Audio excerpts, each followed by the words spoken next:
Bonjour à tous et bienvenue sur Équilibre ta vie avec Virginie, le podcast dédié à la philosophie Ikigai. Je suis Virginie Torrenti et ensemble, nous allons explorer comment découvrir et vivre pleinement ce qui donne du sens à notre quotidien.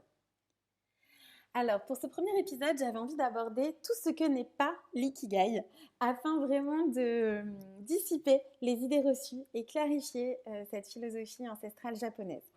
Donc avant de vous raconter lors du prochain épisode qu'est-ce que c'est que l'ikigai, je voulais d'abord qu'on clarifie un petit peu tout ça. Alors tout d'abord, l'ikigai ne se limite pas à la sphère professionnelle. On entend beaucoup parler de cet outil comme outil dans notre carrière, dans notre métier. Mais l'ikigai, c'est bien plus que ça. Ça inclut vraiment tout ce qui nous fait vibrer, nos relations, nos engagements personnels, professionnels, toutes les activités qui nous apportent de la valeur et surtout de la joie. Donc réduire l'ikigai à une dimension professionnelle, c'est vraiment passer à côté de toute sa richesse et de toute sa profondeur. Et j'aime aussi parler de la magie de l'ikigai. Deuxième idée reçue, l'ikigai n'est pas une quête de perfection. Beaucoup de personnes se retrouvent très angoissées quand elles découvrent cette philosophie parce qu'on a l'impression que trouver son ikigai, c'est atteindre un état de perfection, euh, une vie sans problème, une sorte de montagne qui ferait des milliers de kilomètres. Et donc tout ça, c'est extrêmement angoissant. En réalité, l'ikigai, c'est une démarche très personnelle et c'est vraiment la joie d'être sur son chemin.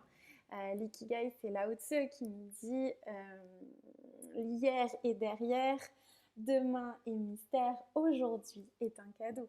C'est pourquoi on l'appelle le présent.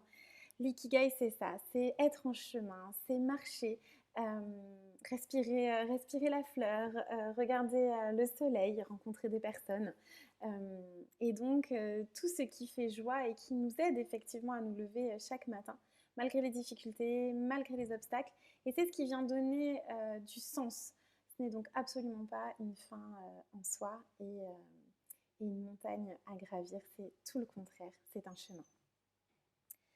Autre idée reçue, l'ikigai n'est pas une solution rapide et encore moins une solution universelle.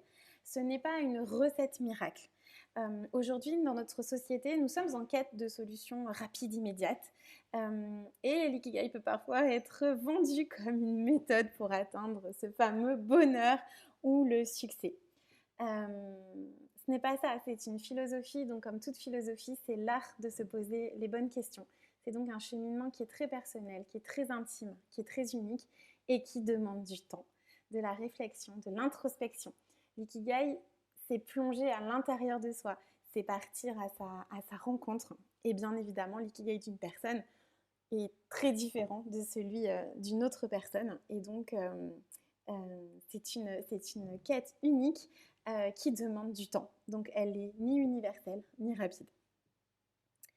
Enfin, idée reçue que l'on entend beaucoup, l'ikigai n'est pas figé. Non, l'ikigai n'est pas une destination finale, n'est pas un état permanent. Les choses qui nous animent, nos compétences, nos aspirations, elles évoluent avec le temps. Et donc, elles évoluent avec notre ikigai. Plonger dans son ikigai, être en chemin sur son ikigai, c'est rester à l'écoute de soi-même. Et c'est accepter justement que l'on puisse changer au fil des différentes étapes de la vie. La vie, c'est des hauts, c'est des bas, c'est des rencontres, c'est des deuils, c'est des naissances, c'est des déménagements. Donc, il faut accepter cette impermanence de la vie et c'est ça la philosophie Ikigai. Voilà, pour ce premier épisode, je voulais clarifier tout ce que l'ikigai n'est pas pour mieux appréhender ce qu'il représente réellement, à savoir une quête plutôt personnelle ou systémique en tout cas, de sens, d'équilibre et de joie dans notre quotidien. Merci d'avoir écouté ce premier épisode Équilibre ta vie avec Virginie. J'espère qu'il vous a plu autant que j'ai eu plaisir à l'enregistrer. Je vous souhaite une belle et douce journée sur le chemin de l'ikigai et je vous dis à très bientôt pour un nouvel épisode.